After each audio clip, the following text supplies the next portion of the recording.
बिस्मिल्लाहिर्रहमानिर्रहीम। हम लोग टैक्स क्रेडिट्स पढ़ रहे थे जी। पहली बात तो थोड़ी सी ये अंडरस्टैंड करें कि इंशाल्लाह ताला हम ऑलरेडी भी अपनी एक पेस पे चल रहे हैं और ये बिल्कुल सही पेस है, हम स्लो नहीं चल रहे हैं, ठीक है ना। जो मेजर काम करने वाला है उसमें से एक काम हमने कर लिया है सैलरी का, और दूसरा काम इंशाल्लाह ताला इनकम फ्रॉम बिजनेस है। इसको करेंगे तो आप समझे कि इनकम टैक्स आपका सारे का सारा कंप्लीट हो चुका होगा इंशाल्लाह ताला। लेकिन अब हम थोड़ी सी प्रैक्टिस को इनकॉर्पोरेट करेंगे, और बल्कि अगर आप टैक्स में या किसी भी सब्जेक्ट में प्रैक्टिस करना चाहते हैं, भले आप कोई भी सब्जेक्ट पढ़ रहे हैं, अकाउंटिंग पढ़ रहे हैं, टैक्स पढ़ रहे हैं, बी लॉ पढ़ रहे हैं, सी लॉ पढ़ रहे हैं, तो आज के दौर में बच्चा खुद से भी कैसे प्रैक्टिस कर सकता है, ठीक है ना। या आर्टिफिशियल इंटेलिजेंस का क्या रोल है अब आपके एग्जाम सिस्टम के साथ। एक बड़ा स्ट्रॉन्ग रिलेशन है। अब पेपर कोई भी टीचर बना रहा है तो वो आर्टिफिशियल इंटेलिजेंस को इनकॉर्पोरेट करके पेपर बनाता है। आप सब लोग ये काम खुद भी कर सकते हैं। जनरली सारे इदारे क्या कर रहे हैं, क्योंकि बाय डिफॉल्ट लर्निंग का एक फेज ऐसे ही हमने डिजाइन कर रखा है कि हम ये समझते हैं कि यार जो भी काम है वो मैं करूंगा और आप फिर मेरे से वो परचेज करेंगे, ठीक है ना। यानी इस वक्त मैं जो आपको पढ़ा रहा हूँ ये सर्विसेज भी हम आपको सेल कर रहे हैं ना, आप सब यहाँ फीस दे के बैठे हुए हैं।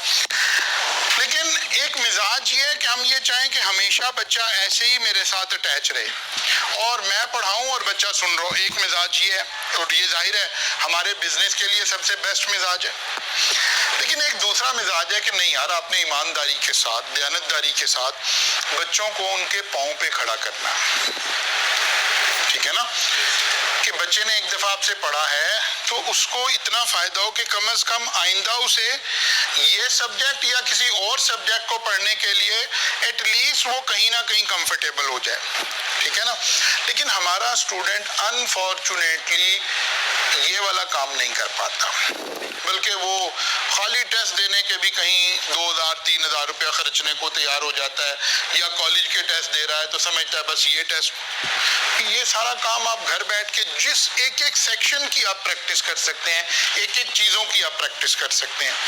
इसके लिए कुछ सीखने की ज़रूरत नहीं है सिवाय अपने माइंडसेट को इस पर लेकर आने की। तो यही वाली अवेयरनेस के लिए कल हमने एक सेशन भी रखा हुआ है कासिम अली शाह फाउंडेशन में 2 बजे। उसमें मैं प्रैक्टिकली आपको करके दिखाऊंगा और आपको सिखाऊंगा कि आप कोई भी सब्जेक्ट अगर पढ़ रहे हैं तो आप उसकी मदद से अपनी तैयारी में क्या हेल्प ले सकते हैं। अब आज के दौर में जब हम 2023 में खड़े होकर गुफ्तगू कर रहे हैं तो ये सोचना कि वाहिद सोर्स ऑफ नॉलेज टीचर है, ये शायद सही नहीं है बात, ठीक है ना। आपके पास मल्टीपल सोर्सेज अवेलेबल हैं। तो जो बच्चे टाइम निकाल सकते हैं वो कल कोशिश करें, ज़रूर उस सेमिनार को अटेंड करें। इंशाल्लाह आपको सारे सब्जेक्ट में, हर सब्जेक्ट में नहीं बल्कि ज़िंदगी के हर शोबे में AI से हेल्प लेने का एक करेज पैदा होगी कि कैसे आपने AI से हेल्प लेनी है। 2 बजे से 3-3:15 बजे तक का सवा घंटे का, मतलब आप कहें 2 घंटे आपको इन्वेस्ट करने हैं, 2 बजे से 4 बजे कह दें आप ऐसे अपने जहन में, ठीक है जी। और चाय उसके साथ आपको पिला देंगे। बिरयानी वाला काम नहीं है, आजकल बिरयानी बदनाम हो गई। अच्छा जी, वापस आते हैं जी। डिफरेंट टैक्स रिजीम्स की हमने बात शुरू की थी।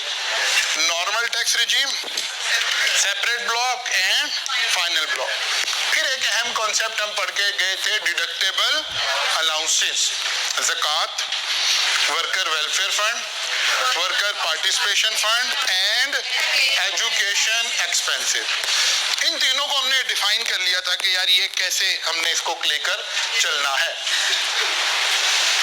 1 by 1 हमने इन सारों को पढ़ा और फिर एक फॉर्मेट के ऊपर हमने काम किया कि यार जब हम एक बड़ा क्वेश्चन सॉल्व कर रहे होंगे ना, कंप्रीहेंसिव क्वेश्चन, 18 मार्क्स वाला क्वेश्चन, तो उसमें normally multiple heads of income से हमारी इनकम आ रही होगी। मसलन income from salary, income from capital gain, income from other sources. हर तरह की इनकम एक दफा हमने इकट्ठी कर ली है, ठीक है। उसका नाम रख दिया टोटल इनकम। इसमें से हमने जो सेपरेट ब्लॉक वाली इनकम है, यानी एनटीआर के अलावा जो भी इनकम है, एनटीआर के अलावा दो इनकम है, सेपरेट ब्लॉक वाली या एफटीआर वाली, वो दोनों माइनस कर दें, ठीक है ना, वो दोनों माइनस कर दें, क्योंकि हम जो टैक्स लायबिलिटी कैलकुलेट करना चाह रहे हैं वो एनटीआर की कैलकुलेट करना चाह रहे हैं। इनकी तो एनटीआर में कैलकुलेट ही नहीं होती, इन दोनों को माइनस कर दिया। लेकिन पहले एक मर्तबा ऐड किया है, ये हमारा इनकम टैक्स का एक खास तरीका है। अगर हमें निकालना हो कि what is the total income, तो टोटल इनकम इंक्लूड वो वाली अमाउंट भी बीच में आ गई, ठीक है ना, फिर उनको माइनस कर दिया। अब जो इनकम आई है उसके अगेंस्ट आपने डिडक्टेबल अलाउंसेस माइनस किए 5, कौन कौन से, ज़कात, worker welfare fund, worker participation fund, allowance, ठीक है ना, ये आपने माइनस कर दिया। अब जो इनकम बची है उसका नाम रख दिया है टैक्सेबल इनकम, यानी ये वो इनकम है जिसके ऊपर हमने एनटीआर का टैक्स कैलकुलेट करना है, ठीक है। फिर ये एग्जांपल हमने ऐसे लिखकर समझ ली थी, और हमने एक अहम काम यहाँ ये समझा था कि यार हमें जब हम एनटीआर में जाते हैं तो हमारे पास दो शेड्यूल आ जाते हैं, एक सैलरीड इंडिविजुअल का और एक नॉन सैलरीड एंड एओपी वाला। रेट कहाँ से देखने हैं, सैलरीड से या नॉन सैलरीड से, ये बात पता चलती है उस बंदे के स्टेटस पर। स्टेटस क्या कह रहा था, where the income of an individual chargeable under the head salary exceed 75%, exceeds, अगर 75% से एक्सीड कर जाए तो that person is treated as salaried individual, और उसके ऊपर वो वाला शेड्यूल लगेगा जो सैलरीड इंडिविजुअल का है, और अगर एक्सीड नहीं की तो दूसरे वाला शेड्यूल लगेगा, ठीक है ना। यहाँ हमने कहा कि यार एक गलती हो सकती है कि 75% की कैलकुलेशन कैसे देखनी है। यहाँ सैलरी से कितनी इनकम आ रही है, 8,90,000, इसको किससे देखना है, 13,50,000 से या 11,70,000 से। बस ये वाली बात हमने यहाँ कॉन्सेप्चुअली अपने आप को क्लियर कर लिया था कि भाई 8,90,000 की परसेंटेज निकालनी है 11,70,000 से, जो कि 76% आ रहा है, which exceed 75%, which means the person is salaried individual. लेकिन अगर किसी बच्चे ने इस कॉन्सेप्ट को ठीक परसीव ना किया और उसने ये कैलकुलेशन 8,90,000 13,00,000 से निकाल दी, 13,50,000 से, तो वो इसको नॉन सैलरीड ले रहा होगा, तो सारा काम खराब हो जाएगा। यानी सारे काम खराब होने का मतलब है इस स्टेप के जो मार्क्स थे वो खराब हो गए, सारा तो खराब नहीं हो गया, क्योंकि हर चीज के अलग अलग मार्क्स थे ना। हाँ, एक अहम काम सैलरीड नॉन सैलरीड की कैलकुलेशन उसकी गलत हो गई। अच्छा जी, फिर हमने एक और कॉन्सेप्ट पढ़कर गए थे, that was deductible allowances versus tax credit. What is the difference between deductible allowance and tax credit? वो कहते हैं डिडक्टेबल अलाउंस का मतलब है हमने इसको इनकम ही नहीं माना। पहले हमने टोटल इनकम निकाली, उसमें से एफटीआर वाली, एनटीआर वाली, वो एसबीआई वाली इनकम अलग कर दी, और उसमें से हमने ये 5 अलाउंसेस भी माइनस कर दिए। कौन कौन से, ज़कात, worker welfare fund, worker participation fund. इसे बंद कर दो, ये आपसे आवाज क्रिएट करके ना सारा रिकॉर्डिंग खराब कर रहा है। चलो जज़ाकल्लाह, ठीक है ना, हमने उसको इनकम ही नहीं माना। लेकिन टैक्स क्रेडिट का कॉन्सेप्ट क्या है, हम उसे इनकम मानेंगे। इनकम मानने के बाद उस इनकम पर जो प्रोपोर्शनेटली टैक्स बन रहा है वो टैक्स का आपको क्रेडिट दे देंगे। बज़ाहिर देखने में ये दोनों बातें सेम नजर आ रही हैं, सिवाय माइनर डिफरेंस के, जिसको मैंने ऐसे एक्सप्लेन कर दिया था लास्ट टाइम आपको कि अज्यूम कर लें। हमने अज्यूम नहीं करना एग्जाम में, यहाँ हमने इस बात को समझने के लिए हमने कहा यार एक आदमी की टोटल इनकम कितनी है, 23 लाख रुपया, साथ ही बता दिया कि ये नॉन सैलरीड है ताकि आपको पता चले मैंने स्लैब कौन से लगाने। उसने कहा यार इसने ना 3 लाख रुपया कहीं खर्च किया है, वो कहते हैं फर्ज करो अगर ये डिडक्टेबल अलाउंसेस की जगह खर्च किया हो तो क्या होगा, और अगर टैक्स क्रेडिट की जगह पे खर्च किया हो तो क्या होगा। तो डिडक्टेबल अलाउंसेस की जगह पे खर्च किया हो तो टोटल इनकम आ गई 23 लाख। 23 लाख में से हमने डिडक्टेबल अलाउंसेस में से 3 लाख माइनस किया, हमारी टैक्सेबल इनकम बनी 20 लाख। 20 लाख पे टैक्स कैलकुलेट किया, ये हमने पे करना है, ठीक है ना। अब हमने कहा कि नहीं, अगर ये जगह डिडक्टेबल नहीं थी बल्कि क्रेडिट वाली थी तो फिर टैक्सेबल इनकम तो बनी 23 लाख ही। 23 लाख पे टैक्स कैलकुलेट किया, 2,52,500 आ गया। अब हमने एवरेज रेट के ऊपर इसका टैक्स कैलकुलेट किया, क्रेडिट कैलकुलेट किया। कैसे? 2,23,000 रुपए पर टैक्स बना है 2,52,500। तो हमने कहा जी 2,52,500 तकसीम 23 लाख, ये एवरेज रेट निकला है ना, ठीक है ना। ये एवरेज रेट है, निकालें जरा कैलकुलेटर से क्या आंसर आ रहा है।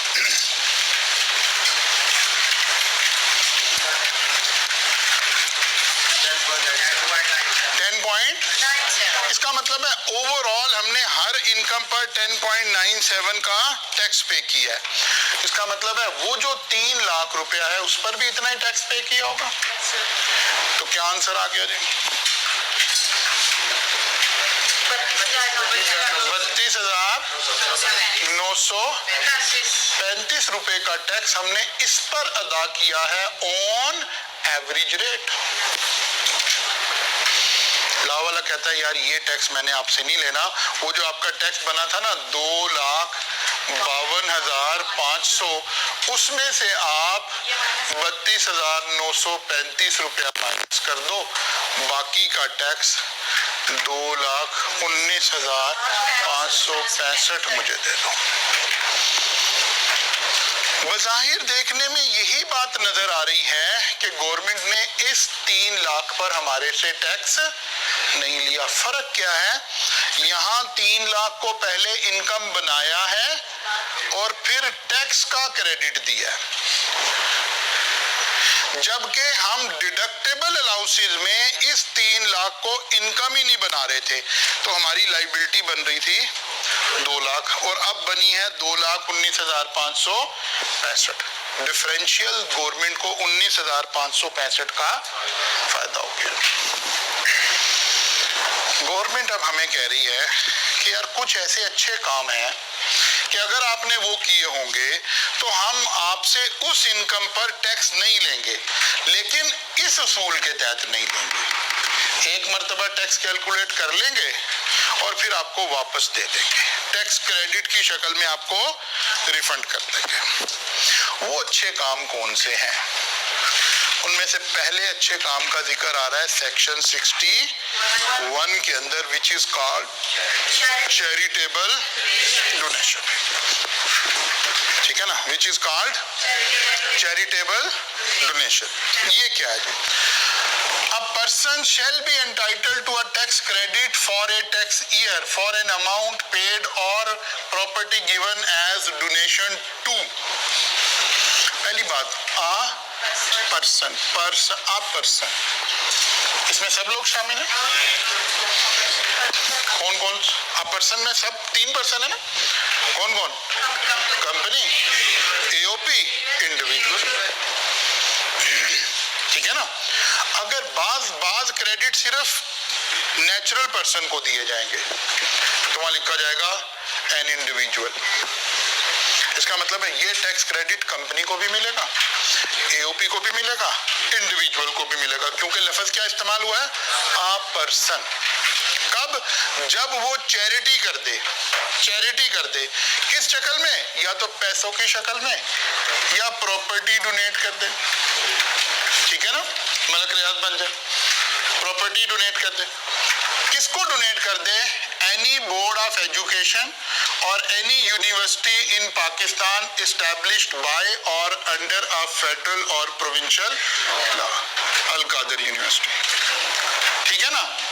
एनी एजुकेशनल इंस्टीट्यूशन, हॉस्पिटल और relief fund established in Pakistan by federal, provincial और लोकल गवर्नमेंट। 2 लोग आ गए। तीसरा, और एनी नॉन प्रॉफिट ऑर्गेनाइजेशन और any person eligible for tax credit under section 100C of this ordinance, entities, organization and fund mentioned in 13th schedule to this ordinance.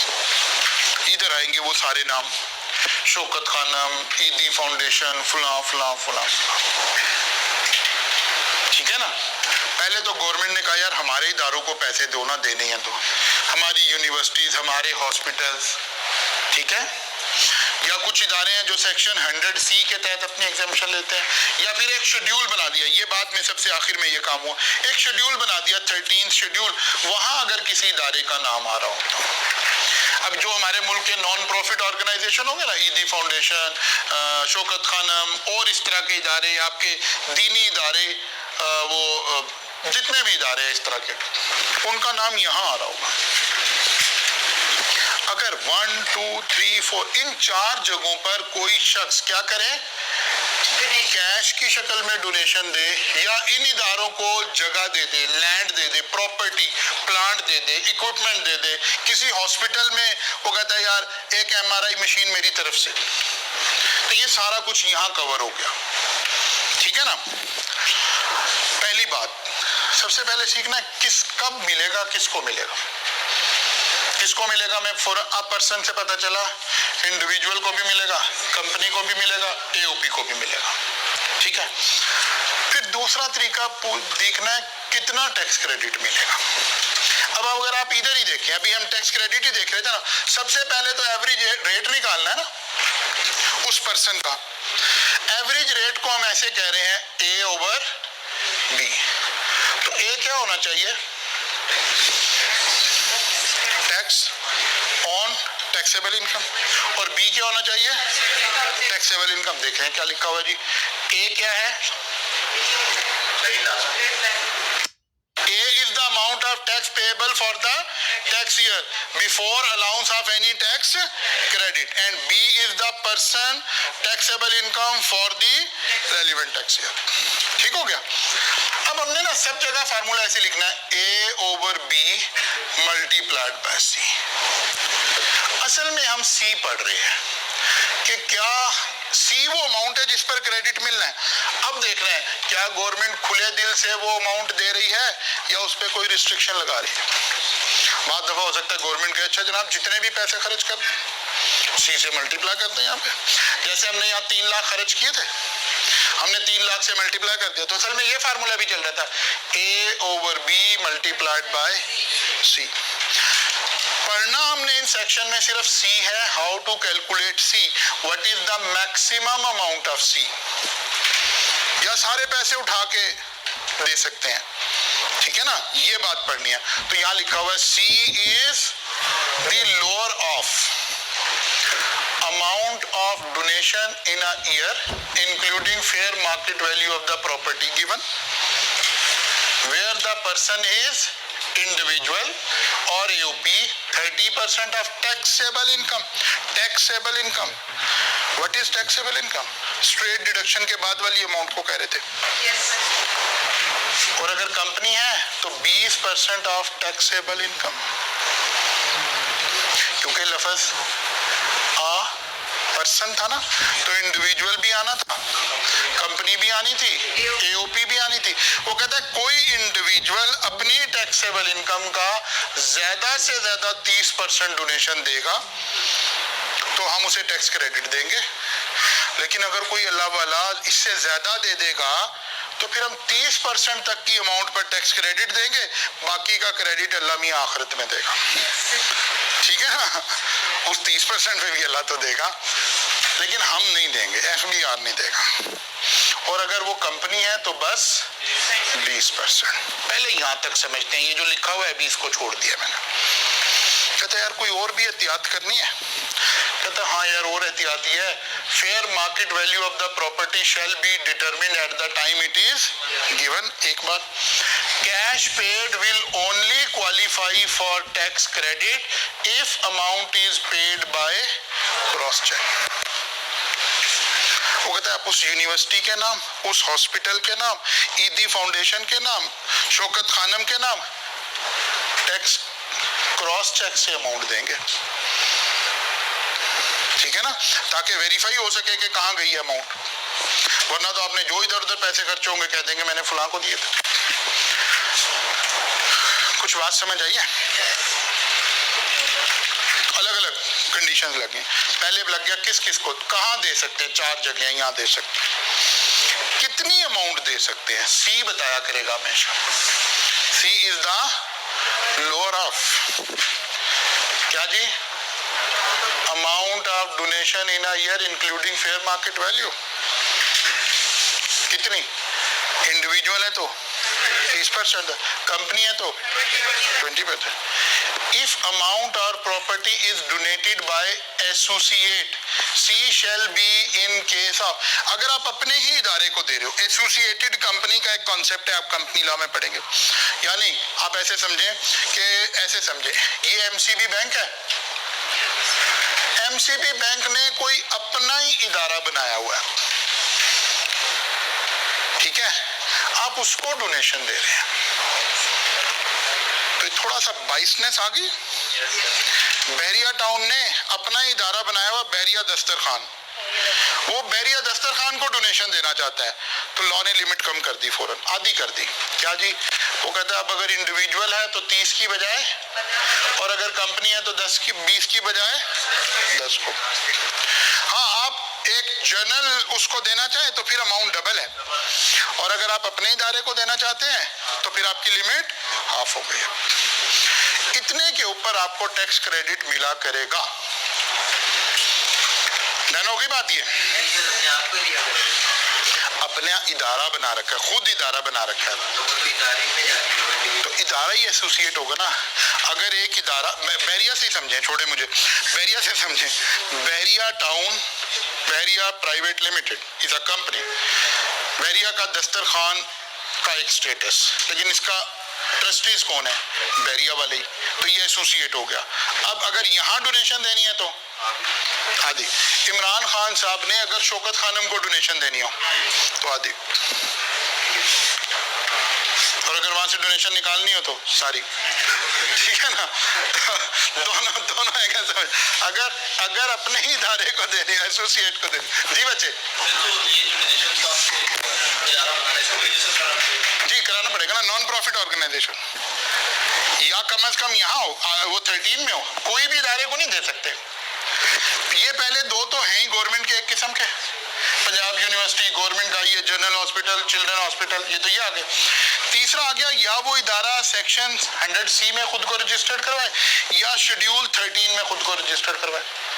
इसका मतलब है इस इदारे को रजिस्टर्ड करते हुए भी कोई क्राइटेरिया होगा ना, हमने अच्छे इदारे, अच्छे नाम शोहरत वाले इदारे रख रखे होंगे, खाली कागजी इदारे नहीं होंगे।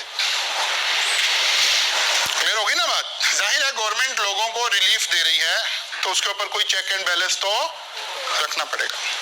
अच्छा जी, अब ये काम हुआ कैसे जी, आप समझते हैं। यहाँ mister Kamran has disclose taxable income from salary 2.5 million and from property 2 million. Just ये कॉन्सेप्ट के मल्टीपल सोर्स से इनकम आ रही। फॉर टैक्स ईयर 2022 ज़कात paid during the year under zakat and ushur ordinance is 100,000 and donation to charitable institute 500,000. Calculate tax liability for tax year 2022. Copy निकालें, calculator नहीं, copy निकालें। हाँ जी, ले लिए मोबाइल शोबाइल के, भी बगैर उसके गुजारा हो रहा, हो गया।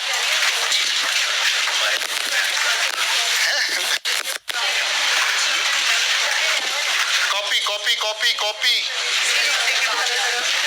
हैं? हाँ जी बेटा, कॉपी, शाबाश, निकालें जनाब। सबसे पहले अब वो फॉर्मेट लगाना है ना, हमने कॉपी इसलिए निकाल रहे हैं, जरा ध्यान में आए कि फॉर्मेट कैसे चलेगा। सबसे पहले क्या निकालना है, टोटल इनकम। टोटल इनकम निकालते हुए हमने सारी इनकम, एनटीआर वाली भी और एसबीआई वाली भी, सारी इनकम शामिल करनी है। तुम लेट क्यों आए भाई? हैं? घर से लेट, पहले नहीं समझ के। हाँ भाई, लिखें जनाब, टोटल इनकम कैलकुलेट करना शुरू करें मिस्टर कामरान की। इनकम फ्रॉम सैलरी कितनी आ गई? 25 लाख रुपया। इनकम फ्रॉम प्रॉपर्टी 2 लाख रुपया। टोटल इनकम कितनी हो गई? 27 लाख। अब हमें ना फॉर्मेट याद होना चाहिए, हमारे ध्यान में फॉर्मेट क्लैरिटी में होना चाहिए। 27 लाख आ गई। अगर कोई चीज हमारी SBI वाली होती तो हमने माइनस कर देनी थी, लेकिन इस सवाल में तो नहीं है। डिडक्टेबल अलाउंसेस कौन कौन से हैं? ज़कात, worker welfare fund, worker participation fund और चिल्ड्रन एक्सपेंसेस, एजुकेशन एक्सपेंसेस, ठीक है ना? ये चार, इन चारों में से अगर कोई भी है तो वो माइनस कर लें पहले। तो कौन सा गिवन है यहाँ? ज़कात। हाँ, ज़कात में सिर्फ एक बात देखनी थी, ज़कात पेड अंडर ज़कात एंड उशर ऑर्डिनेंस, वो लिखा हुआ है कि यस ज़कात एंड उशर ऑर्डिनेंस में ही पे हुई है 1 लाख। यहाँ से क्या निकला? टैक्सेबल इनकम 26 लाख रुपया, ठीक है ना? अब इसका स्टेटस देखा हमने, 26 लाख रुपए में से इनकम फ्रॉम सैलरी कितनी है? 25 लाख। इसका मतलब है 70 निकाल लेंगे, 75% से एक्सीड कर रहा है। इसका मतलब है ये शख्स सैलरीड इंडिविजुअल है, और जब हम वो जाएंगे शेड्यूल में तो सैलरीड इंडिविजुअल के शेड्यूल में चले जाएंगे। समझ आ गई बात? इस लाख रुपए को तो गवर्नमेंट ने स्ट्रेट ही छोड़ दिया, सीधा ही छोड़ दिया कि यार ये तो निकाल दो ना, इसका हमारे टैक्स से कोई ताल्लुक। स्ट्रेट डिडक्शन, डिडक्टेबल अलाउंसेस का मतलब है गवर्नमेंट सीधा सीधा ही मान गई है कि इस पर हमने टैक्स नहीं लेना। अगला मसला, इसने एक 5 लाख रुपया चैरिटी दी है चैरिटेबल इंस्टीट्यूट को। पहली बात तो ये है कि ये 5 लाख रुपया उन 4 जगहों में से किसी एक जगह पे फॉल करता हो, या यूनिवर्सिटी बोर्ड गवर्नमेंट का हो, या गवर्नमेंट का हॉस्पिटल हो, या सेक्शन 100C में रजिस्टर्ड इदारा हो, या सेक्शन वो शेड्यूल 13 में रजिस्टर्ड हो। एक बात। दूसरी बात भी, अगर पैसे हैं तो क्रॉस चेक से दिए हो, काउंटर पे जाके कैश जमा करा के रसीद ना लियो। बात समझ आ रही है ना? काउंटर पे जाके कैश जमा करा के उनके गले में पैसे ना डाल के आ गए हो 5 लाख रुपया, क्रॉस चेक से पे किए हो, ठीक है? अगर ये 2 कंडीशन पूरी हैं तो गवर्नमेंट कह रहा है अच्छा थोड़ा सा आपको रिलीफ देंगे, लेकिन उस रिलीफ से पहले इस इनकम के ऊपर गवर्नमेंट ने इस बंदे के स्टेटस के मुताबिक टैक्स कैलकुलेट करना है। अब शेड्यूल लगाया, रेट निकालना हमें आता है, हमने रेट लगाकर इसके ऊपर टैक्स कैलकुलेट किया। 1,65,000 इसका बेस टैक्स आ गया, 2 लाख रुपए के ऊपर 20% टैक्स लगा। तो अगर इस बंदे को कोई क्रेडिट ना मिले तो इसने 2,05,500 टैक्स पे करना है। अच्छा, क्योंकि टैक्स रेट चेंज होते रहते हैं तो बाद दफा हो सकता है स्लाइड में पुराने लगे हुए हैं, तो उससे तो आपको कोई प्रॉब्लम नहीं होनी, आपने नए वाले रेट लगाने हैं, ठीक है ना? रेट लगाने हमें आते हैं, उसमें कोई प्रॉब्लम। 2,05,500 टैक्स बनता था, लेकिन हमें डोनेशन, चैरिटेबल डोनेशन वाला सेक्शन कौन सा था? नहीं, अभी जो पिछले पढ़ा 61, सेक्शन 61 कहता नहीं नहीं यार, इससे 2,05,500 टैक्स नहीं लेना। इसने एक अच्छा काम किया है, नेक काम किया है। अगर हमारी कंडीशन पूरी कर दे तो, कौन कौन सी कंडीशन? पहली बात है उन 4 में से किसी एक जगह को दिया हुआ, और क्रॉस चेक से दिया हुआ, और एक कंडीशन, और ये अमाउंट उस मैक्सिमम अमाउंट से एक्सीड ना करती हो। सी भी तो कैलकुलेट करना है ना, अभी कैलकुलेशन इसीलिए तो पढ़ रहे हैं। 3 कंडीशन लग गई। पहली बात, उन 4 इदारों में से किसी जगह दिया हो, नंबर 2 क्रॉस चेक से दिया हो, और नंबर 3 अमाउंट एक्सीड ना कर रही हो। अमाउंट एक्सीड कैसे ना कर रही हो? कौन है ये? इंडिविजुअल है, कंपनी है, एओपी है? इंडिविजुअल है। इंडिविजुअल की लिमिट क्या है? 30% ऑफ टैक्सेबल इनकम। अब हमने देखना एक्चुअल डोनेशन कितनी दी है उसने? 5 लाख, और लिमिट क्या थी? 26 लाख का 30%। ये कितनी आ गई अमाउंट? 7,80,000 विच एवर इज, तो 5 लाख है हमारे केस में सी की वैल्यू, ठीक है ना, which ever is lower actual versus limit. 7,80,000 ये लिखा हुआ था ना, 30% of taxable income, lower of, यहां लिखा हुआ था हमारे पास ये, सी इज लोअर ऑफ, इंडिविजुअल के केस में 30% of taxable versus actual, which ever is lower. इसका मतलब है अगर ये बंदा इस इदारे को 7,80,000 भी दे देता तो कोई प्रॉब्लम नहीं थी, लेकिन अगर 10 लाख दे देता तो फिर टैक्स क्रेडिट 780 पर मिलना था, लेकिन अब 780 पर नहीं मिलना, अब क्रेडिट 5 लाख पर मिलना है, विच एवर इज लोअर के कॉन्सेप्ट की वजह से, ठीक है ना। अब हमने कैलकुलेट कर लिया, एवरेज रेट निकल आया हमारे पास, क्या जी, पहली बात यहां से हमने लिमिट निकाली और अब 2,05,500 तकसीम 26 लाख, ये क्या निकल आया by default built in average rate multiplied by C, C is lower of 5 lakh, तो क्या आंसर आ गया? 39,519 आ रहा है आपका, ओके। इसका मतलब है 2,05,500 की बजाय 39,519 माइनस कर देंगे, टैक्स क्रेडिट मिल गया।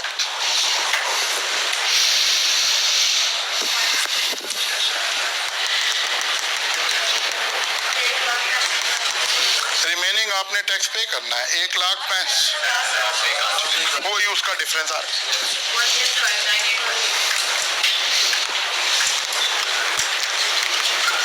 कुछ बात समझ आ रही है कि नहीं आ रही? क्लियर है बात? आप आज पीछे कहाँ चले गए भाई, हम तो यहाँ बैठते थे। अच्छा जी, स्टेप समझ आ गए? Yes sir. Step number 1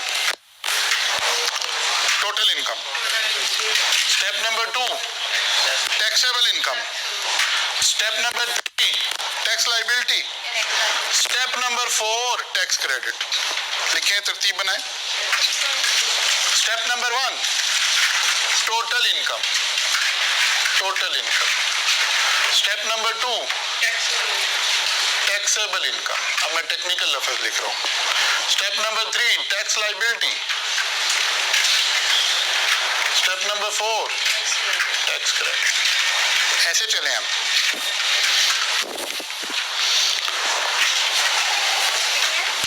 tax credit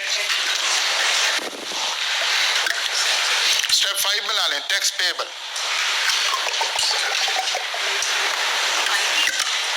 step 5 भी लिख लें। फिर क्या निकल आया? Tax payable. अब ये बात हमें क्लियर होनी चाहिए, टैक्स पेएबल,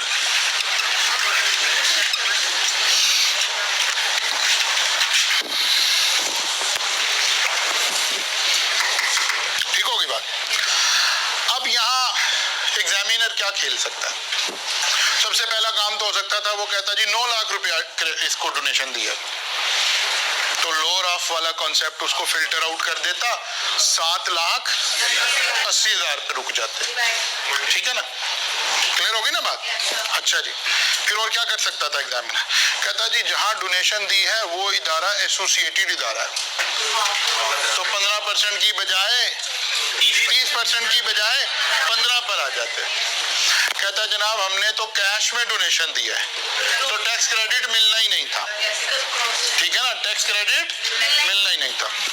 एक और कहानी चल सकती है, कहता जी हमने एक एसेट दिया है जो हमने जब खरीदा था उस वक्त कीमत 5 लाख थी, जिस दिन दिया है उस दिन 13 लाख है, तो fair market value eight the time it is given, तो 13 लाख आ गई, लेकिन 13 लाख तो अलाउ नहीं होनी थी, अलाउ तो होनी थी 30%, तो 7 लाख, ये 13 लाख पे कन्वर्ट होती है अमाउंट, और ये 7,80,000 की लिमिट लगती। मेंटली खुद को ऊपर लाएं, मेंटली। अब यहाँ ही वो फिलॉसफी काम करती है जो मैं अपने तरीके से, जाहिर अपने मसलक से पढ़ाने का आदी हूँ। एक है कि इतने सवाल बना के आपको दे दें और आपको कहें सारे करें सारे करें सारे करें, नहीं। एक है कि आपको बात समझ आई है, फिर आपको कहें कि यार मेंटली आप बचपने से निकलकर ऊपर आए और सेक्शन पढ़ें कि यार एग्जामिनर के पास क्या ऑप्शन है इस सेक्शन में। उसने तो प्ले विद दिस करना है ना, इस नॉलेज से प्ले करना है। यहां देखें कि क्या कर सकता है वो। एक तो ये वाली ब्रेक कर सकता है 30% 20% वाली बात, एक यहाँ कैश वाली बात कर सकता है, एक फेयर मार्केट वैल्यू से खेल सकता है, एक बिल्ट इन कहीं छुपा के बात बता दे कि यार वो इदारा तो इस 4 की लिस्ट में ही नहीं है, फिर तो क्रेडिट मिलना ही नहीं। क्लियर हो गई बात? अच्छा जनाब, अगर मतलब कैश में उन्होंने पे किया तो फिर हम डिडक्शन ना करेंगे, क्रेडिट नहीं मिलेगा, क्रेडिट नहीं मिलेगा। डिडक्शन तो बोल नहीं रहे ना, क्रेडिट नहीं मिलेगा, टैक्स क्रेडिट नहीं मिलेगा। हम अजम्पशन लिख कर आएंगे, फिर हमने साइलेंट नहीं रहना, हमने कहना it is assumed that the donation is given in cross cheque, ठीक है ना, फिर हम उसको सॉल्व कर देंगे। अच्छा जी, बात क्लियर हो गई जी, आगे चलते हैं जी। एक और क्रेडिट आ गया, contribution to approved pension fund, contribution to approved pension fund. यहाँ काफी कुछ लिखा हुआ है, लेकिन पेंशन फंड को समझने के लिए लिखे हुए से पहले कैसे अप्लाई करते हैं। अच्छा, लिखा हुआ क्या है? N eligible person earning income from salary or business shall be allowed a tax credit for premium paid in approved pension fund under voluntary pension system rules 2005. Eligible person means an individual. इसका मतलब है अब company फारिग हो गई, AOP फारिग हो गई, इंडिविजुअल की बातें हो रही है, ठीक है ना। An individual Pakistani who hold a valid national tax number or computerized CNIC or for CNIC for overseas Pakistani issued by NADRA. वो कहता है नादरा से इशू हुआ और रीमा से ना हुआ, ठीक है ना। जो शनाख्ती कार्ड है वो नादरा से इशू हुआ हो, इसका मतलब है इंडिविजुअल और पाकिस्तानी को हम ये क्रेडिट देना चाह रहे हैं। देना किसे चाह रहे हैं? 2005 की बात हो रही है। 2005 में आपको पता है ये दौर चल रहा था जनरल मुशर्रफ का, और थोड़ी सी हमारी जो इकोनॉमी थी वो आज के हालात में तो थोड़ी सी नहीं, बहुत ज्यादा अच्छी इकोनॉमी थी, मुल्क के हालात बहुत ज्यादा अच्छे थे। डॉलर 58 रुपीज का था, बस इससे अंदाजा लगा लें, बाकी सारी बातें छोड़ दें। डॉलर 58 रुपीज का था उन 8 सालों में, अच्छा दौर था, ठीक है ना। नहीं, असल में कोई भी काम डायरेक्ट हो जाए तो ज्यादा बेहतर होता है, वो डायरेक्ट आर्मी का दौर था, ठीक है ना, इम्प्लाइड नहीं था। नहीं, उसमें और बहुत अच्छे काम थे, कुछ रीजन भी थी, इंटरनेशनल हालात भी थे, 9/11 भी था, बहुत सारे वाकयात थे। उस वक्त शौकत तरीन साहब फाइनेंस मिनिस्टर थे, इन्होंने एक कॉन्सेप्ट दिया कि यार जो गवर्नमेंट एम्प्लॉयज हैं इन्हें तो पेंशन, हम पढ़कर आए ना, सैलरी में पेंशन मिल रही है, रिटायरमेंट बेनिफिट मिल रहे हैं।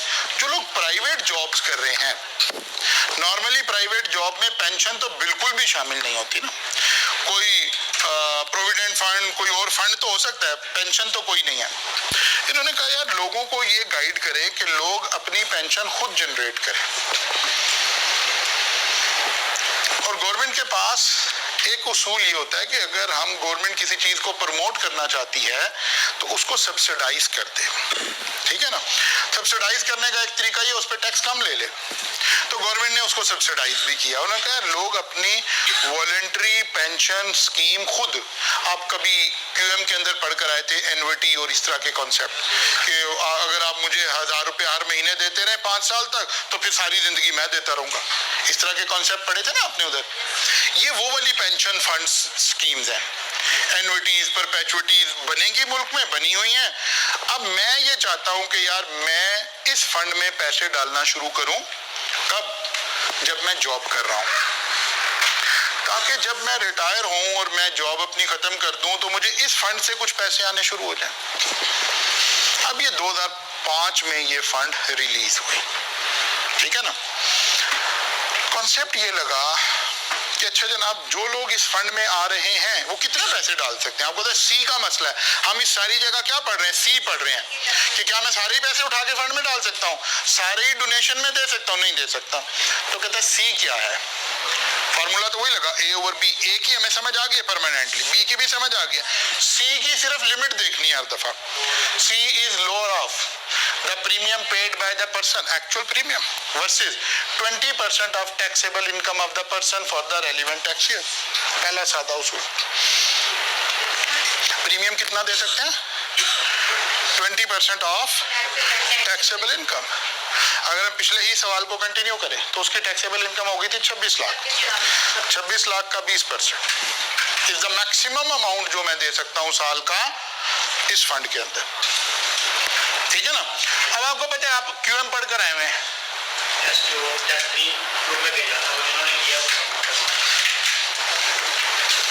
बैठ दो तुम। अच्छा जी, ये इधर नहीं टेस्ट देते, घर से करके आए होंगे। तुम कितने मासूम लोग हो तुम लोग, क्वालिटी एश्योरेंस वाले हैं। अच्छा जी, अच्छा मेरे पे डाल दो। अच्छा जरा गौर करें, वो कह रहा है हर साल, आपको पता है उधर आप क्यूएम के अंदर इस तरह की बातें पढ़ के हैं कि ओवर द टाइम ये चीजें स्टैब्लिश होनी है ना। तो अब जब 2005-6 में हमने ये रूल्स एकदम से लॉन्च किए तो कैटेगरी लोगों की डिफरेंट है। कुछ लोग हैं जो अभी 25-26 साल के हैं, वो जॉब कर रहे हैं। कुछ लोग हैं, गवर्नमेंट ने उसे दो कैटेगरीज में डिवाइड कर लिया। कुछ लोग हैं जो 40 साल से अबव वाले लोग हैं। वो कहते हैं अब हमारी तो जॉब ही थोड़ी सी रहती है, हम कितने पैसे इकट्ठे हो जाएंगे, क्योंकि ये अकोमोलेशन ऑफ वेल्थ तो time value of money add होनी है ना इसमें। उन लोगों को थोड़ा सा गवर्नमेंट ने कंपनसेट किया। कैसे? However, if he join the pension fund at the age of 41 year or above, he shall be allowed additional contribution of 2% per annum for each year of age exceeding 40 years। पहले सादा सादा बातें करें। अगर एक बंदा 41 ईयर की as में पेंशन फंड ज्वाइन कर रहा है तो 20% ये और 2% ये, उसे 22%। और अगर 42 में कर रहा है, ठीक है ना, 43 में कर रहा है, 45 में कर रहा है, ऐसे हर साल के अगेंस्ट 2% एक्स्ट्रा मिल रहा है। 4% जी 24 हो जाएगा, 26 हो जाएगा, अप टू 30 जून 2019। वो 2005 में बैठ के हम बात कर रहे थे, क्योंकि ये तो काम सारा 2005-6 में आए थे ना। हमने कहा 2019 तक ऐसे चलेंगे। बात समझ आ रही है? इसका मतलब है जब ये फंड बन रहे थे तो लोग दो तरह के थे। कुछ लोग थे जो 40 साल से कम उम्र के फंड ज्वाइन कर रहे थे, उन्होंने तो 40% पे, वो 20% पे सीधा सीधा चलना है। कुछ लोग थे जो उस वक्त उनकी एज बड़ी थी, उनको थोड़ा एडिशनल एक्सेलरेटेड प्रीमियम दे रहे थे, ताकि अब पैसा, दो ही तरीके ना, या टाइम बढ़ा दें या पैसा बढ़ा दें। तो गवर्नमेंट ने कहा यार आप थोड़ा सा अपना पैसा बढ़ा लें, और एक तीसरी कंडीशन भी लगा दी, however total contribution shall not exceed 30% of taxable income of the previous year। ये ऐसी गलती से एक बात, गलती से तो नहीं, मतलब बनाने वाले ने पता नहीं क्या खाया हुआ था उस वक्त, तो उसने कहा ये पिछले साल की इनकम के 30% से ज्यादा भी नहीं कर सकते। अभी इसकी कैलकुलेशन मैं आपको सिखाता हूँ। क्लियर हो गई बात? अब हम तो खड़े हैं 2023 में, हमारा एग्जाम में सवाल आना है टैक्स ईयर 2024 का। अब हमने अपने एंगल से भी चीजें देखनी है, ठीक है ना। अब इसे समझते हैं जरा। If joined up to age of 40 year और contribution paid after tax year 2019, क्योंकि 2019 तक ये प्रिविलेज मिल रही थी ना, 20 से प्रिविलेज खत्म हो गई, तो हमारे बंदे ने तो नॉर्मली इसके बाद वाला बंदा होगा, ठीक है ना। तो फिर क्या उसूल लगेगा, प्रीमियम कितना मिलेगा, एक्चुअल अमाउंट और 20% को कंपेयर करेंगे।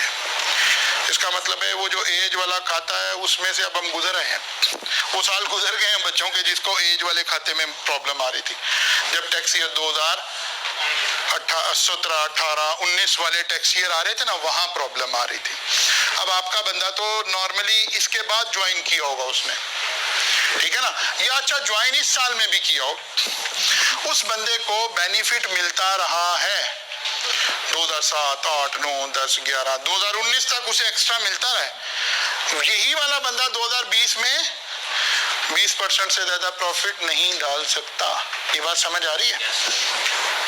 अच्छा जी, दूसरी कैटेगरी है इफ ज्वाइंड एट 41 ईयर और above and contribution paid till 2000। लेकिन इसका तो रिमोट चांस है ना कि आज 2024 के टैक्स ईयर में बैठ के एग्जामिनर कहे 2019 की मुझे कैलकुलेशन करके दो, जबकि ये कैलकुलेशन एग्जिस्ट भी नहीं करती अब, तो ऑब्वियसली ये एग्जामिनेबल अब बात नहीं है। इसका मतलब है आपको बस यही बात समझनी है। अगरचे लिखा हुआ लॉ में तो सारी हिस्ट्री वही मौजूद रहेगी ना, लिखा हुआ तो उसी तरह ही रहेगा, लेकिन आपसे रेलिवेंट अब सिर्फ ये बात रह गई है, actual amount versus 20% of taxable income. इसके ऊपर फिर एवरेज रेट लगाएंगे, फिर एक टैक्स क्रेडिट कैलकुलेट हो जाएगा। अब हो सकता है एक आदमी ने डोनेशन भी दी हो और ये कंट्रीब्यूशन भी की हुई हो, तो उसे 2 टैक्स क्रेडिट मिलेंगे, एक डोनेशन का टैक्स क्रेडिट मिलेगा और एक पेंशन का टैक्स क्रेडिट मिलेगा। क्या मतलब?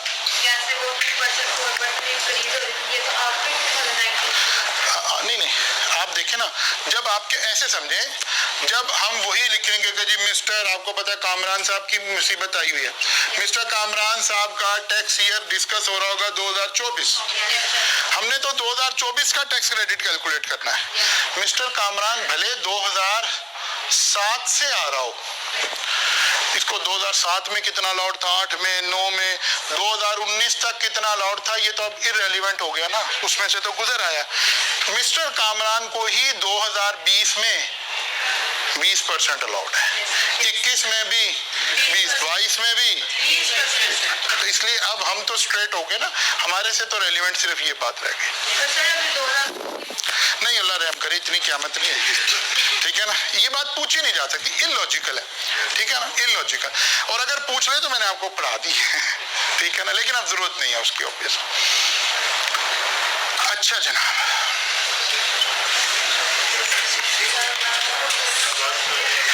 इसका न्यूमेरिक ना कर लें,